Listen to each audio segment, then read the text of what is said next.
Our first matter is Salve, Chipola versus Sean Flannery. May we please have appearances of counsel? Good morning, Chief Justice Ravner. Good morning, Associate Justices.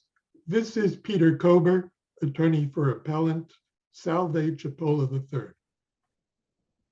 Good morning, Your Honor. Christopher Ross of the Vigilante Law Firm, here on behalf of respondent Sean Flannery.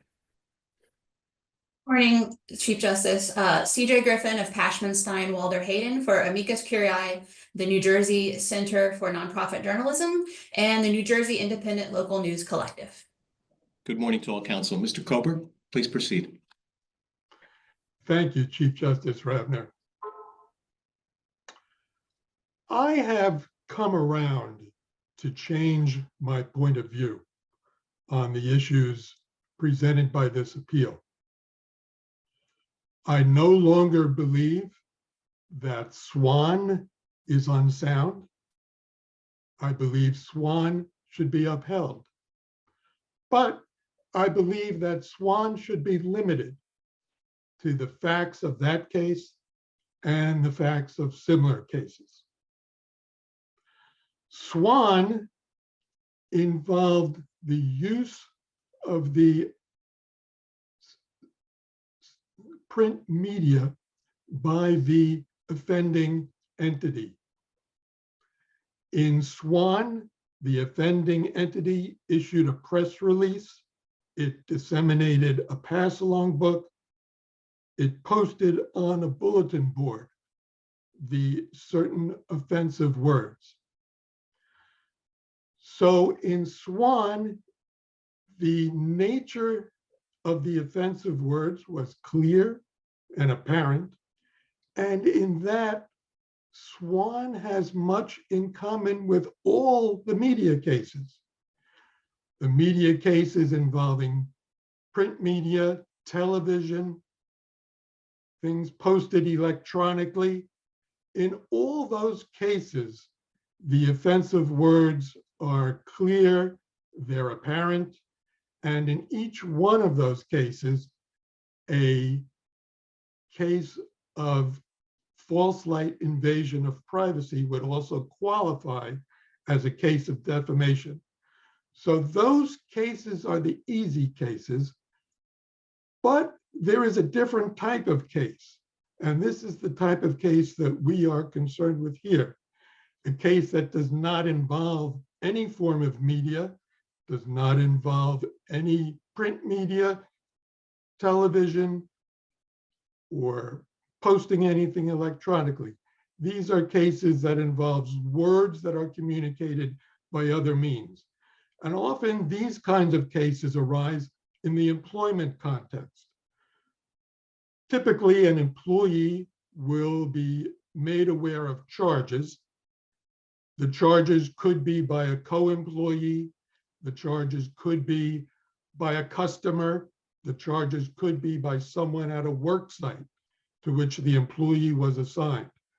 But typically, what happens in these cases is that the employee is not aware, does not have access to the exact words used by the accuser.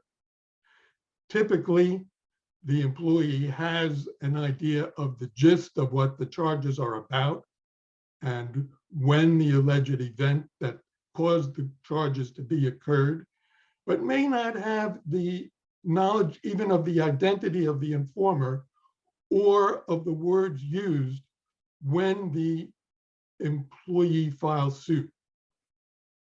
Those are the kinds of cases that we are concerned with here.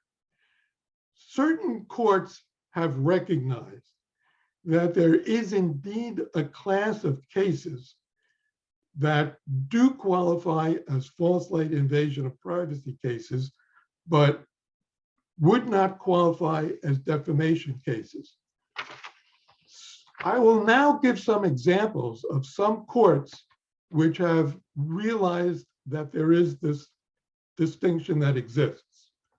The first example I have is Covington versus the Houston Post.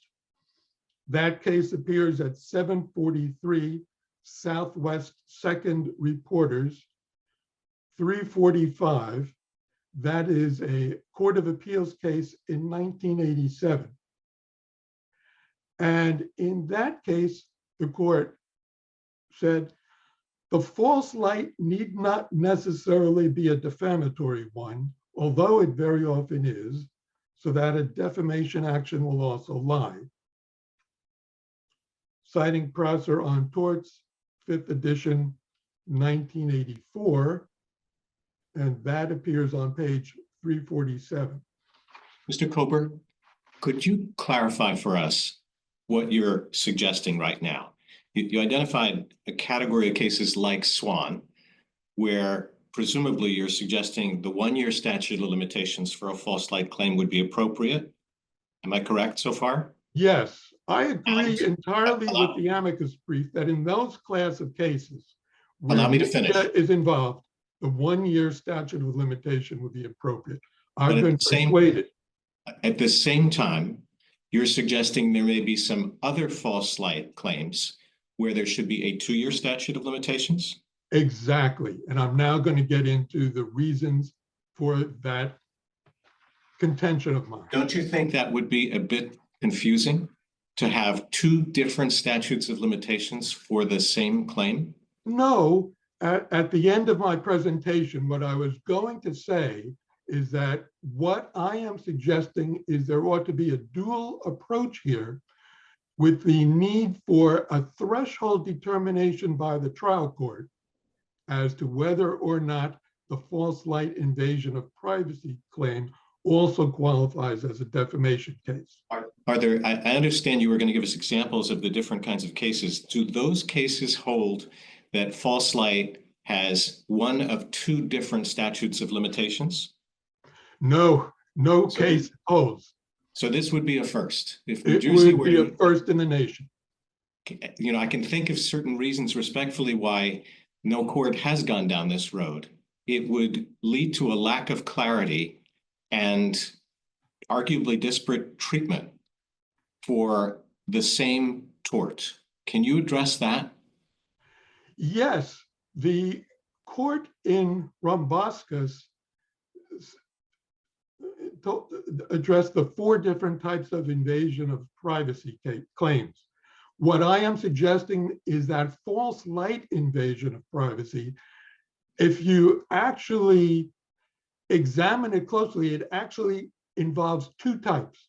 So the false light invasion of privacy claim should properly be split into 2 different types, which should be handled differently, treated differently, and the threshold determination of which type it is should be made by the trial judge. But by the time, counsel, that the trial judge makes that determination, the statute may have run on a plaintiff who has not properly anticipated this nuanced determination to be made by the trial court. Shouldn't we be focused on giving potential litigants and all parties as much clarity as possible as to what the limitations period is for a given claim? Yes, we should be giving litigants as much clarity as possible by making it clear that when some kind of media is used, it's clear what the offensive communication was.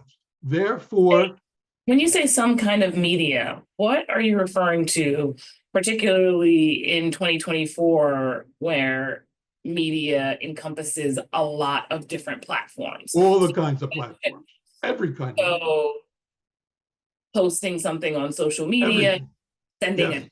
sending Yes. sending a text message that the plaintiff may later not have the exact words for, because you indicated that when media is involved, everyone has the exact words, which might not necessarily be the case.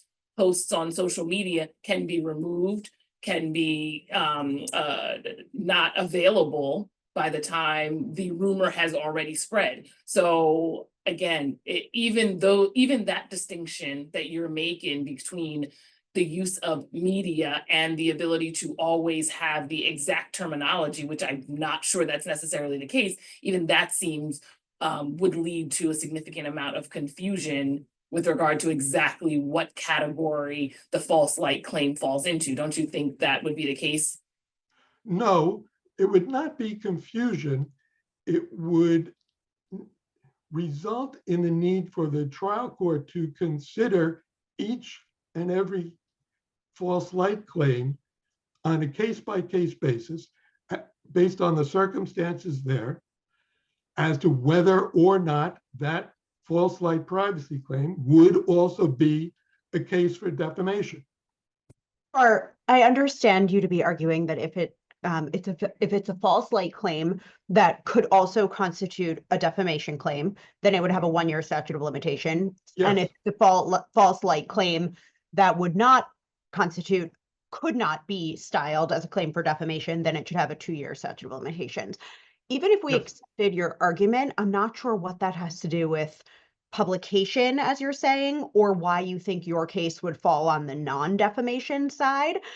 Defamation, as far as I understand, can be either verbal or written. Slander is specifically spoken, whereas libel is specifically written, and defamation can be spoken just as easily as it can be written. And both amici and defendant here were arguing that that your claim, even though styled as false light with the false light label on it, would actually constitute not only a claim of defamation, but a claim of per se defamation, because the allegation is that the statement was that defendant had been engaged in some sort of criminal offense, which is defamation per se. So can you speak to where are you coming up with this distinction that defamation can never be spoken? And even if that it were the case, how do you respond to the allegations from amici and defendant that your claim is a claim of defamation, even though it's not labeled as such, because it focuses on the reputational harm to your client and indeed focuses on an allegation that a criminal offense was imputed to your client, which would constitute defamation per se? Yes. Certainly, a defamation claim can be slander. That is included in the umbrella of defamation claims. And in the type that I'm talking about, the type that typically comes about in the employment context, where charges are made against an employee, typically the offensive words were spoken words, slander. That's typically what happens. And typically what happens is that the charged employee is bewildered at the time 1 year comes around, because she doesn't know what the words spoken were. She often can't identify the informant. And although she knows the date where the offending occurrence occurred, she doesn't know enough about this to make a claim of defamation on the 1 year anniversary of her claim. So that is typically what happens. So let me go on, because I think to answer all the justices' questions, I have to expand more where I'm coming from. And after the citations of cases which distinguish between the two, which hold that there can be false light invasion of privacy cases which are not defamation cases. And I have several of those besides Covington. I have McGinnis versus Fisher Broadcasting Incorporated, 798 Pacific Second Reporter 1106. That's an Oregon Court of Appeals case, 1990, which involved a television broadcast. And it says a person need not be defamed to bring a false light claim. And that appears on page 1108. Also, Mr. Kober, yeah, are any of these in your written submissions to the court so far? they're not. This is a new argument that you're presenting for the This is first all time new. now. It is So given that you reserved 15 minutes for your presentation, which we've already used, I'm going to suggest you do your best to try to wrap up this new argument and then move to the argument that you had advanced up until now as to why this should be a 2-year as opposed to a 1-year statute of limitations, setting aside the hybrid scheme that you're mentioning. So please finish up this, if you could, succinctly, and then follow up with the original argument. Yes, I'll move on. So in the case where the claimant is not aware of the words used, perhaps not aware of the informant, there are ways in which such a case could be a false light invasion of privacy case, but not qualify as a defamation case. And that can happen in at least 2 ways, which I'm not limiting myself to. But the first way is in Foy versus Wakefern Food Corporation. Nope, that's not it. Wrong case. The first way is in Strollo versus Jersey Central Power and Light Company. That case appears at 20 New Jersey Miscellaneous Reports, 217, 26 Atlantic Second Reports, 559.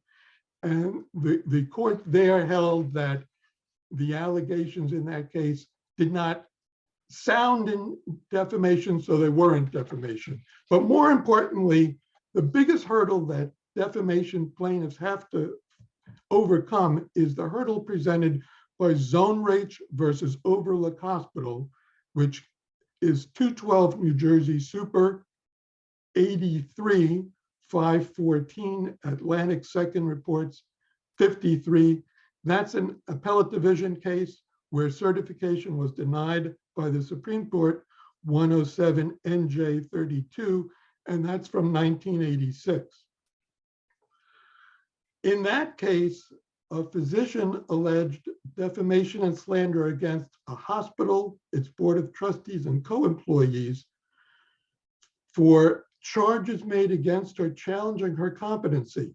It was held that a defamation complaint must plead facts sufficient to identify the defamatory words, their utterer, and the fact of their publication. A vague conclusory allegation is not enough. Rather, the complaint must identify when, where, by which defendants, and by what words, written or oral, plaintiff was defamed. So the burden of overcoming Zonereich is very real on defamation plaintiffs. So in the examples that I've been presenting, very often, because a plaintiff can't overcome Zonereich, a potential defamation plaintiff will not qualify as a defamation plaintiff, but that plaintiff could qualify as a false light invasion of privacy plaintiff. And I'm suggesting that that type of plaintiff should be subject to the 2-year statute of limitations. One quick Sorry, can you lawyer- clarify? Do you have any case explaining that a plaintiff can sue for false light if they don't allege that any particular words were uttered by any particular person?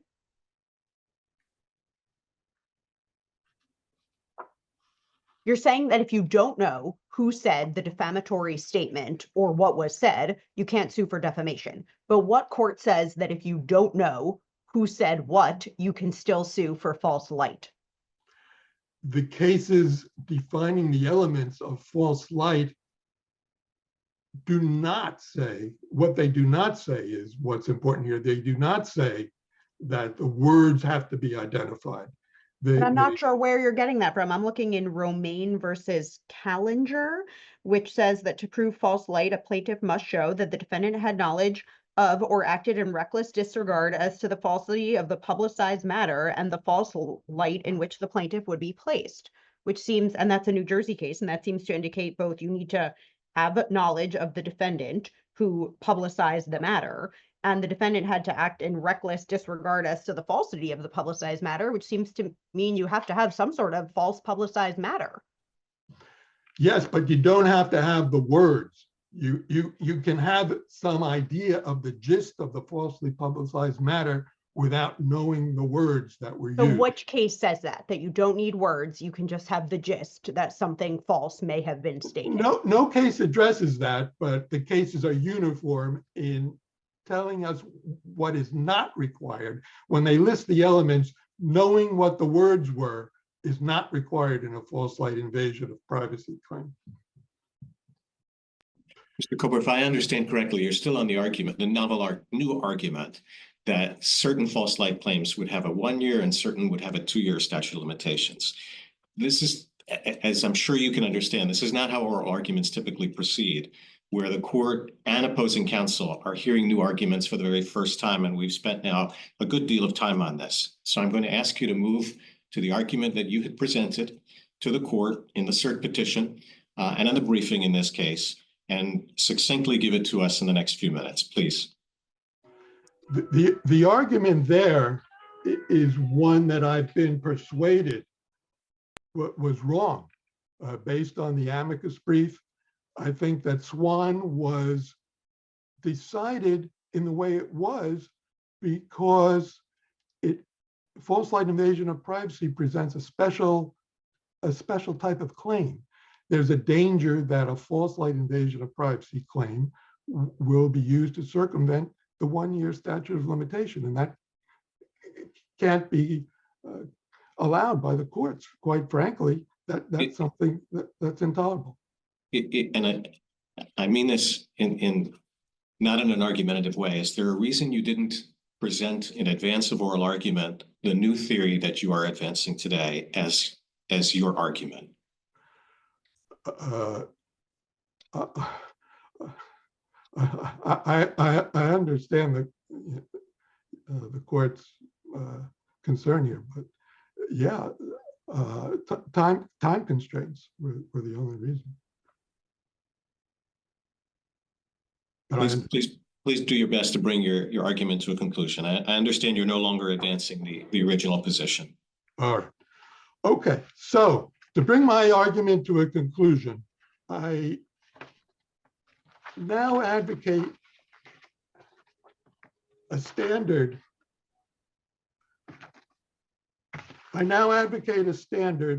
That actually has been adopted by a number of courts. So I turn the court's attention to Magennis versus Fisher Broadcasting Incorporated, 798 Pacific Reporter 2nd, 1106. That's an Oregon Court of Appeals case, 1990, which involved a television broadcast. And in that case, the conclusion of the court was when a claim characterized as false light alleges facts that also constitute a claim for defamation, the claim must be filed within the period for bringing a defamation claim. So there, Magennis recognized the qualifier that the claim characterized as false light must also allege facts that could also constitute a claim for defamation. Another case is Jensen versus Sawyers, 130 Pacific 3rd Reporter 325, Utah 2005, involving a television broadcast. That case, the statute of limitations for defamation governs claims based on the same operative facts that would support a defamation action. In recognition of the possibility that a false light invasion of privacy claim may turn on operative facts that do not include defamation, we further limit our holding to the facts present here, and we extend the 1-year limit of false light invasion claims that flow from the facts here, which were media statements. Swan itself kind of got to this same conclusion. In Swan, it says that we hold that we predict the Supreme Court would conclude that the 1-year statute of limitation governing defamation actions would be applied in a false light action that was clearly grounded in allegations which were defamatory. That's in Swan itself.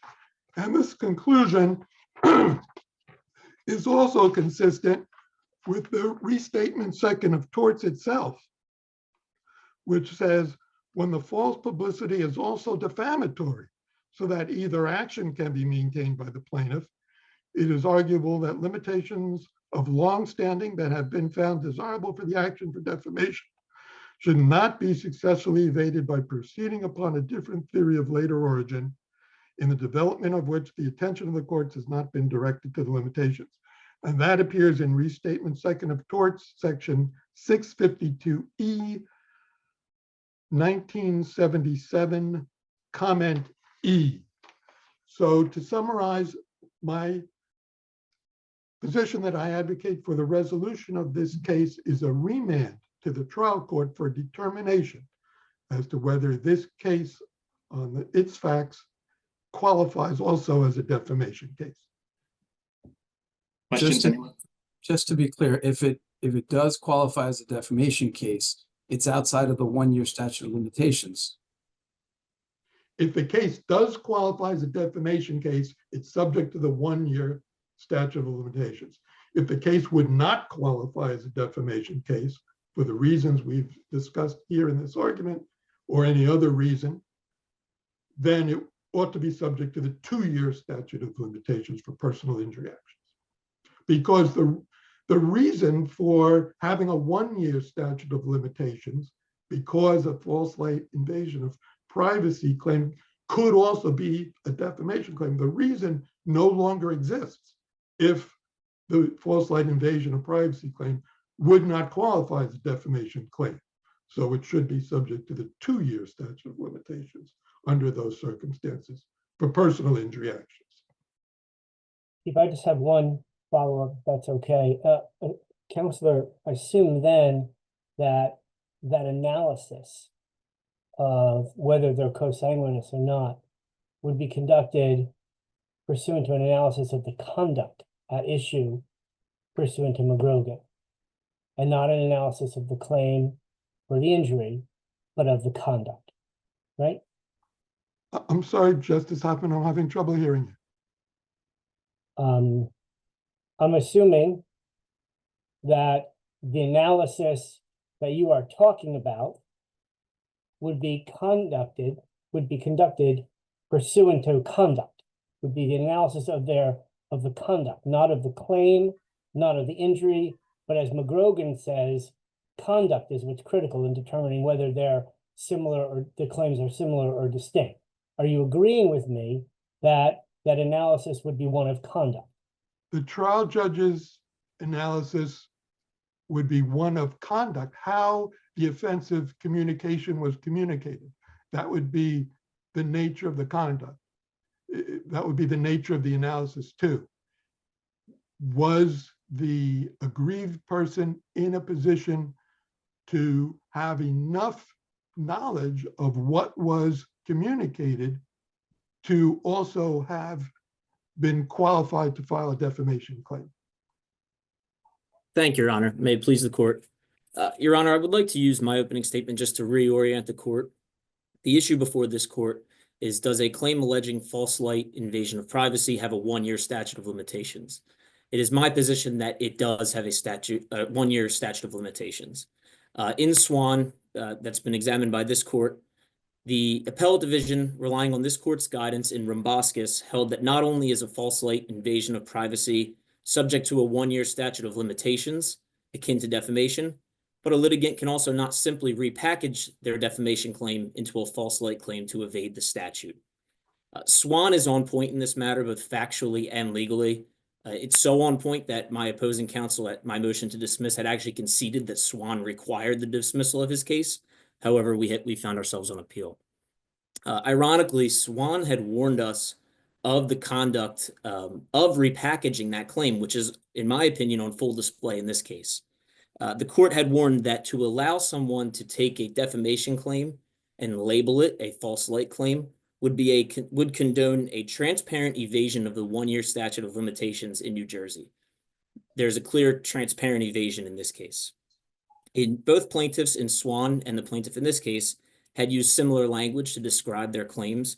Both alleged that the defendant knew the statements were false or acted in reckless disregard of their falsity, and that the statements would be highly offensive to a reasonable person. Most importantly, only reputational harm was alleged by the plaintiff in Swan, and only reputational harm has been alleged by the plaintiff in this case. Swan was also correct legally. They did not pull their legal reasoning out of thin air. They relied on this court's guidance in 1994 in Rumbaskis. In that case, this court had undertaken an analysis of invasion of privacy as a whole. In that case, it was based on intrusion into seclusion. However, they did examine false light and how it's treated in other states. And there is language in that case that suggests that it would be treated akin to defamation in our state as subject to the 1-year statute of limitations that defamation is subject to. The court in Rumbaskis clearly recognized the inherent differences in a false light claim and an intrusion into seclusion claim. And in recognizing those differences, they held that an intrusion claim is subject to a 2-year statute of limitations, akin to an injury to the person. However, they did not ultimately have to make a finding on the false light claim. And you have to forgive me, Chief Justice, I had understood my adversary's argument prior to today to mean that Swan was incorrectly decided because it failed to consider McGrogan and Montell's. My position is that if we examine it through the Montell's and McGrogan framework, the result would be the same. It would require the dismissal of the plaintiff's claim because we would look to the injury. And looking to the injury, the only injury alleged is a damage to the reputation or reputational harm. That is akin to what the injury is suffered from a defamation plaintiff. We look to reputational harm. And finally, just from a public policy and common sense standpoint, if you can simply repackage your claim to avail yourself of a longer statute of limitations, what's to stop every litigant from doing the same?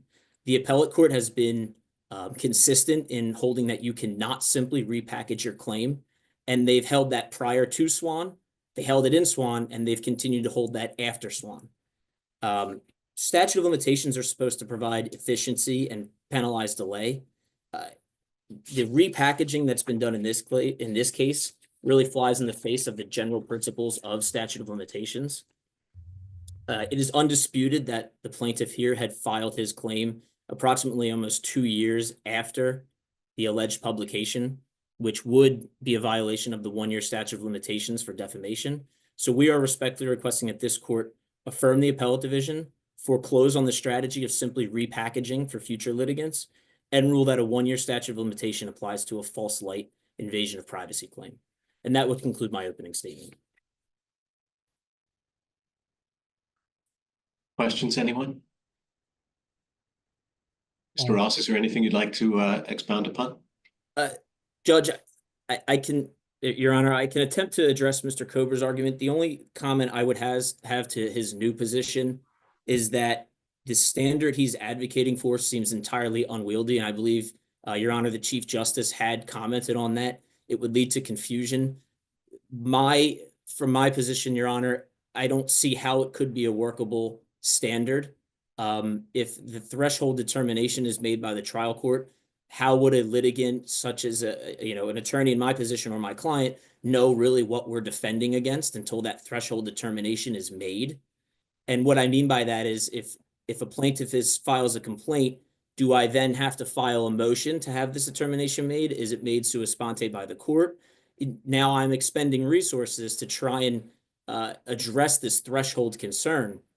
And I don't think there's going to be any real concrete information a litigant's going to have until after that's made, which could change trial strategy, could change settlement negotiations. It could change a number of things that I just don't believe really comports with the general principles of the practice of law in this state. Justice Wayner after had raised a good point regarding slander and libel. It sounds to me as if Mr. Kober is advocating that we would now create either a fifth invasion of privacy claim, or we would bifurcate false light into 2 baskets. However, slander and libel, is my understanding, they're subject to the same statute of limitations in this state. And I believe this court, if it were to entertain Mr. Kober's argument, should remain consistent and hold that even if we were to bifurcate that, it should be held to the same statute of limitations. To do otherwise would lead to inefficiency and confusion.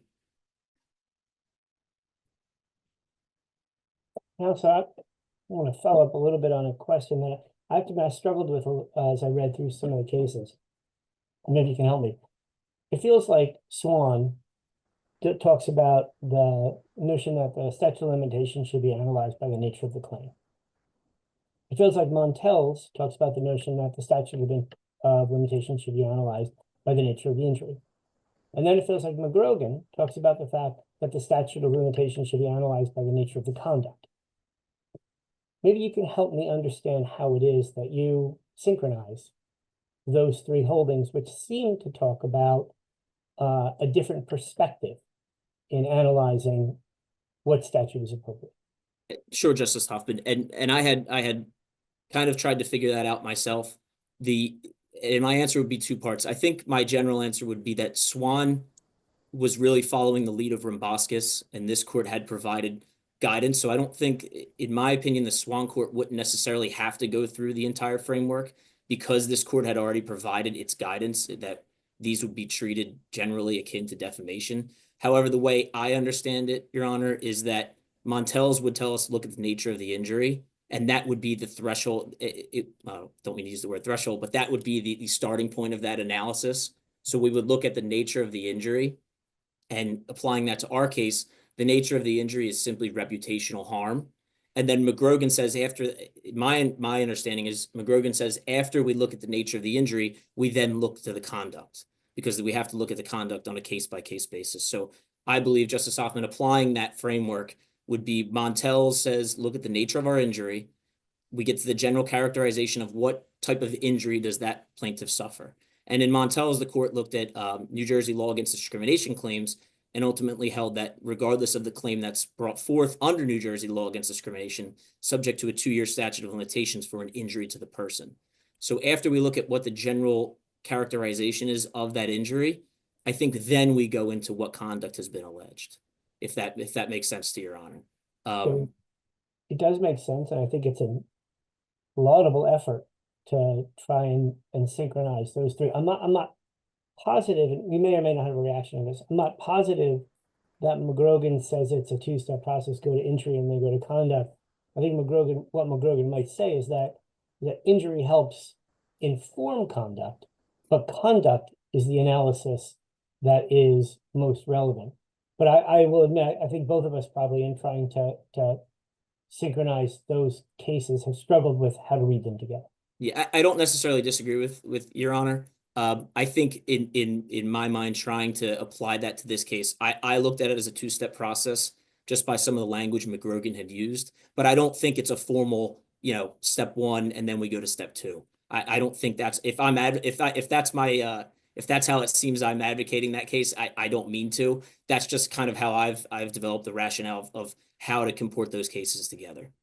And what I think you're saying is claim, injury, conduct, for purposes of this case, it's all the same because that analysis would yield the same result. I think so, Judge. I think if you look at Justice, I think if you look at the general characterization of an injury in this case is clearly reputation. And then I think to take it a step further, if you look at the actual conduct alleged in this case, it's also conduct affecting the reputation.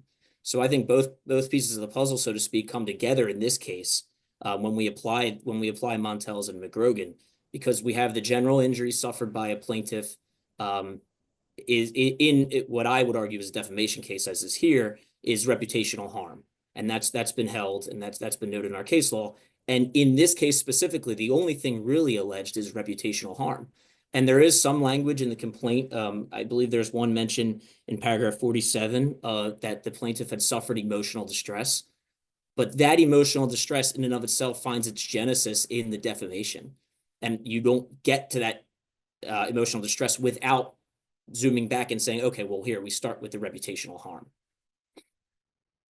So, Mr. Ross, but both just now and in your briefing, I thought I heard an argument that where a false light claim is simply, slapping a false light label on allegations that are clearly grounded in defamation because they are alleging injury to reputation, then the statute of limitations should be 1 year because that's the statute of limitations for defamation, and we don't want to encourage people to, mislabel their claims in order to avoid the 1 year statute of limitations. But I hadn't understood you to be making a broader argument of there can never possibly be be any false light claim that does not sound in reputational harm or does not sound in defamation and therefore should have a longer statute of limitations. And we wouldn't even have to reach that in this case because, as you pointed out, the complaint here does repeatedly allege reputational harm, which is really the crux of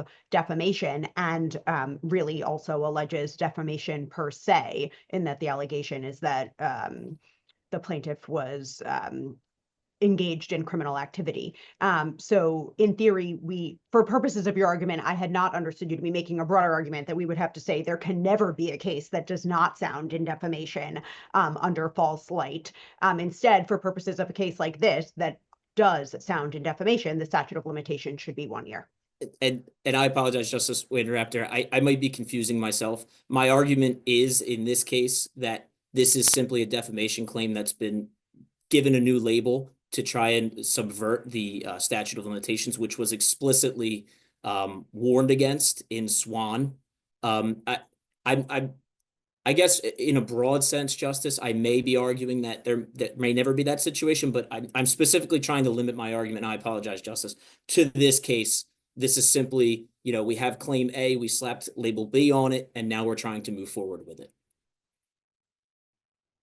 Can you think of an example where a false light claim would be independent of the elements of defamation? Understanding that's not this case. Yes, Justice. My understanding is it's a little quirky, is because not all, I believe it's not all false light claims can be defamation claims, but all defamation claims can sort of become a false light claim because they both and really they both require falsity. So I'm not sure, Justice Patterson, off the top of my head, if I can really come up with an example because they are so intertwined. And I know amicus in this case has actually advocated to eliminate the false light claim.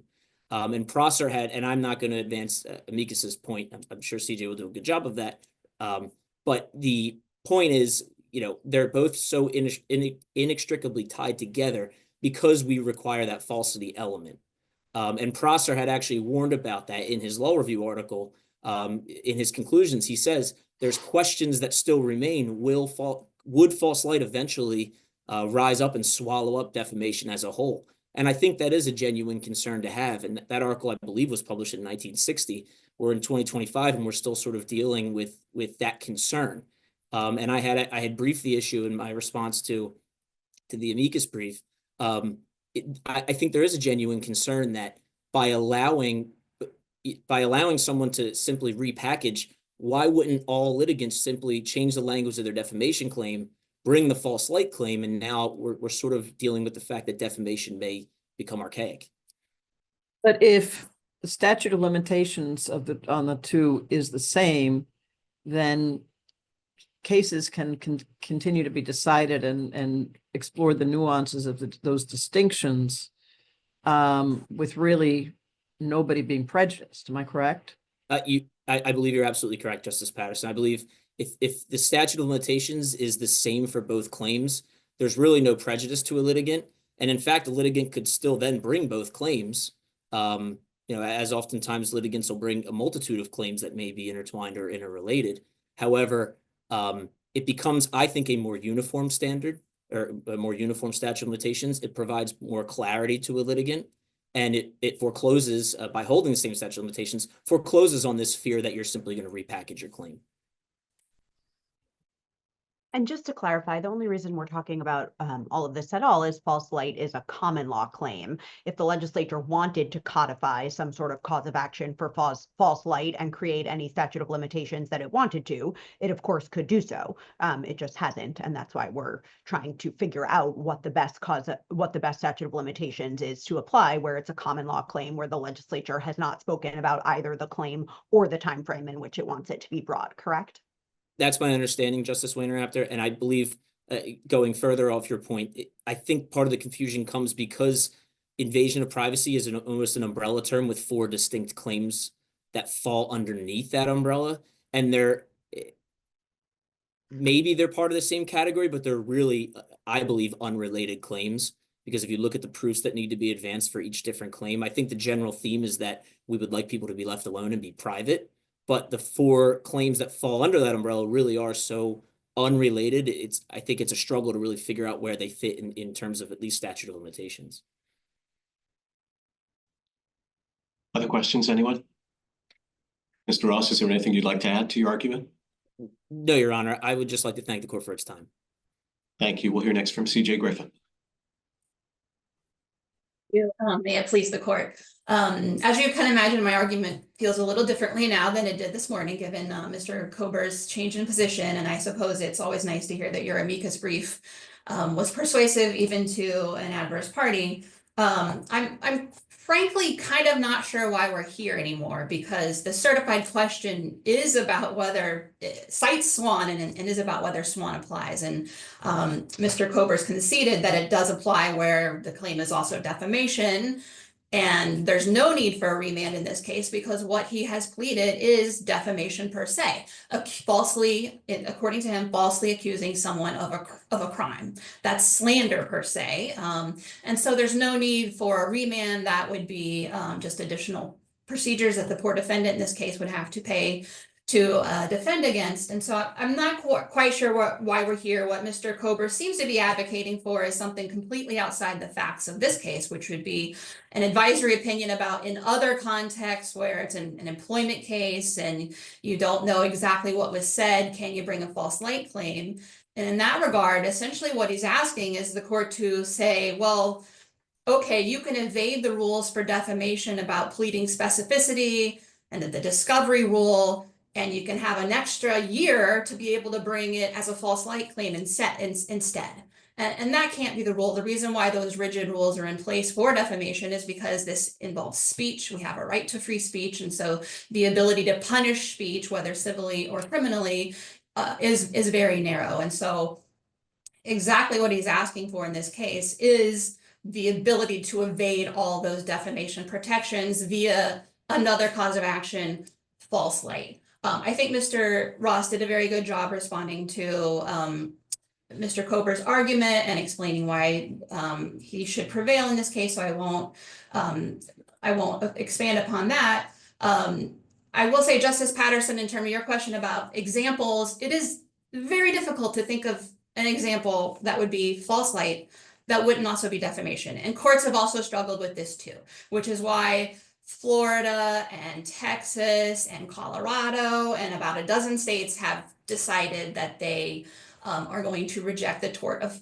false light altogether, because they've held that they can't really, that they've looked at all the case law in their jurisdictions and they can't find a case where it was false light but not defamation. And so it wasn't worth keeping this tort that ends up resulting in additional defense work for the defendant in those cases. It confuses courts and is really abused by plaintiffs to try to evade defamation protections. So they have rejected this tort altogether. And of course, we asked the court to do so in our amicus brief as well. I did do a lot of work on my amicus brief to try to be helpful to the court. And so, of course, it would be a bummer if the court improvidently dismissed this case, although it'd probably be a good outcome for the defendant because this is a very frivolous action. And so I know frivolous litigation letters were served, and the court taking this matter as cert might make it difficult to obtain sanctions. Thankfully, we now have an anti-SLAPP statute that's in place that doesn't apply to this case, but would protect future such actions. But I do think that it would be appropriate for the court to take a look at this case. And it's happened so many times. We didn't cite the unpublished opinions in our case, but there are numerous unpublished appellate division decisions where courts have rejected these additional claims when they're tacked onto a defamation claim. And what plaintiffs are doing now is exactly what happened in this case. They said, well, all these cases have disposed of the defamation claim, and then additionally said, well, because the defamation claim fails, so do all these other claims. And this court has done that in Decker and GD. The appellate division has done it in many other unpublished cases. And so now plaintiffs have wised up and said, hey, let's just not plead the defamation claim and only plead the torts to try to avoid those rules. And so if this court were to do away with this tort, as many other states have done, it would at least take care of that abuse.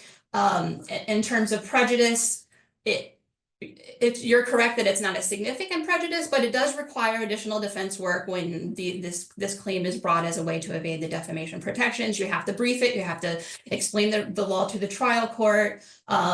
It raises some confusion and that sort of thing. And if the court were to reject the common law, the legislature, if it disagrees, of course, could reinstate it via a statute and also set forth the appropriate statute limitations. As Mr. Ross alluded to, Prosser himself questioned this tort.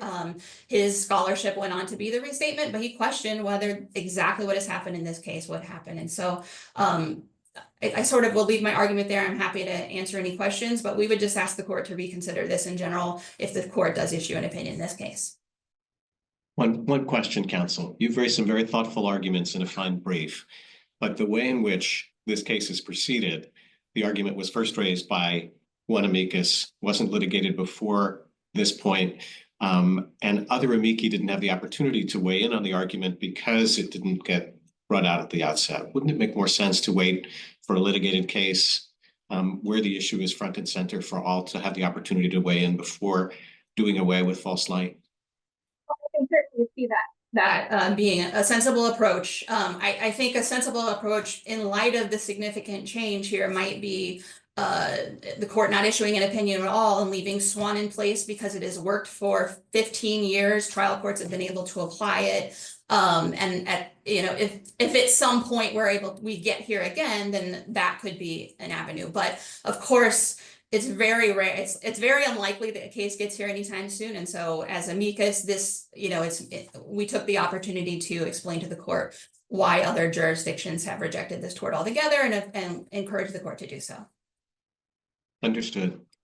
Any questions, anyone? Thank you, counsel. We'll take the matter under advisement.